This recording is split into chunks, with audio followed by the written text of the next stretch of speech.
വർഷങ്ങളായി നീണ്ടുനിന്ന ചൈന-തായ്വാൻ തർക്കം ഒടുവിൽ യുദ്ധത്തിലേക്ക് എത്തിയിരിക്കുന്നു. ഏറ്റവും ഒടുവിലായി പുറത്തുവരുന്ന റിപ്പോർട്ട് പ്രകാരം തായ്വാന്റെ തീരമേഖലയിൽ ചൈനീസ് സൈന്യം കടന്ന് തെക്കൻ ചൈന കടലിലെ ഫുജിയാൻ പ്രവിശ്യയിൽ ബീച്ച് ലാൻഡിംഗ്, അസോൾട്ട് ഡ്രില്ലുകൾ തുടങ്ങിയവ ചൈന നടത്താറുണ്ട്. ഇത് തായ്വാന് വലിയ ആശങ്കയുണ്ടാക്കാറുണ്ട്. പല ഗ്രൂപ്പുകളിലായി ബീച്ചിലിറങ്ങി ആക്രമണങ്ങൾ നടത്തി അധിനിവേശം പുലർത്തുന്ന രീതിയാണ് ചൈന പരീക്ഷിക്കുന്നത്. പസഫിക് സമുദ്രത്തിന്റെ ഭാഗമായുള്ള തെക്കൻ ചൈന കടലിൽ ആധിപത്യം സ്ഥാപിക്കാനുള്ള ശ്രമത്തിലാണ് ആ മേഖലയിലെ രാജ്യങ്ങൾ. ചൈനീസ് യുദ്ധവിമാനങ്ങൾ തായ്വാന്റെ വ്യോമമേഖല ലംഘിച്ചു പറക്കുന്നതും പതിവാണ്. തായ്വാനുമായി കടലതിർത്തി പങ്കിടുന്ന ദക്ഷിണ മേഖലയിലെ ഷാൻഡു വിമാനത്താവളത്തിൽ നിന്ന് പാസഞ്ചർ വിമാനങ്ങൾ ഒഴിപ്പിച്ച് അവിടെ സൈനിക വിമാനങ്ങൾ ഒരുക്കിയിടുന്ന ചൈനീസ് നടപടിയും വിമർശനത്തിന് വഴിയൊരുക്കാറുണ്ട്.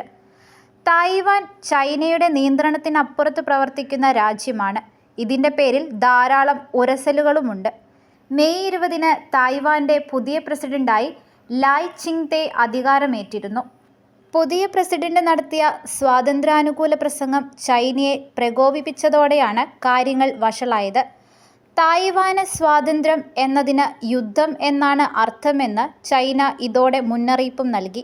ദ്വീപായ തായ്വാൻ തങ്ങളുടെ ഭാഗമാണെന്നാണ് ചൈനയുടെ നയം.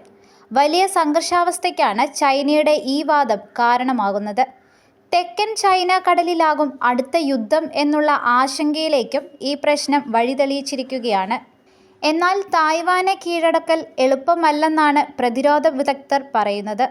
ഇത്തരമൊരു അധിനിവേശം തായ്വാൻ പതിറ്റാണ്ടുകളായി പ്രതീക്ഷിക്കുന്നുണ്ട്.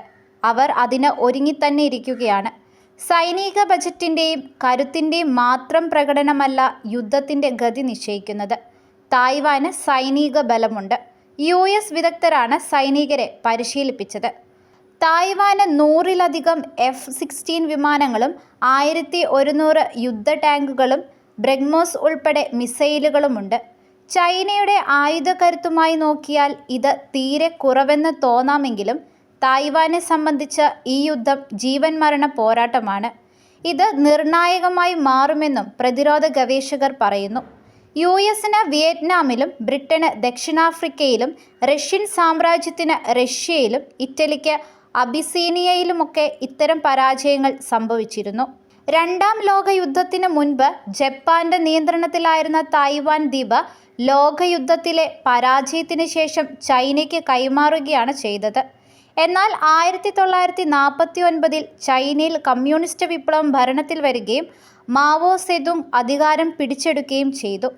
ഇതോടെ ചൈനയിലെ ദേശീയവാദികളായ കുമിന്താങ് തായ്വാനിലേക്ക് പോകുകയും അവിടെ റിപ്പബ്ലിക് ഓഫ് ചൈന എന്ന പേരിൽ രാജ്യം സ്ഥാപിക്കുകയും ചെയ്തു. ഇതാണ് തായ്വാൻ തങ്ങളുടെ രാജ്യമാണെന്ന് ചൈന അവകാശപ്പെടാൻ കാരണം.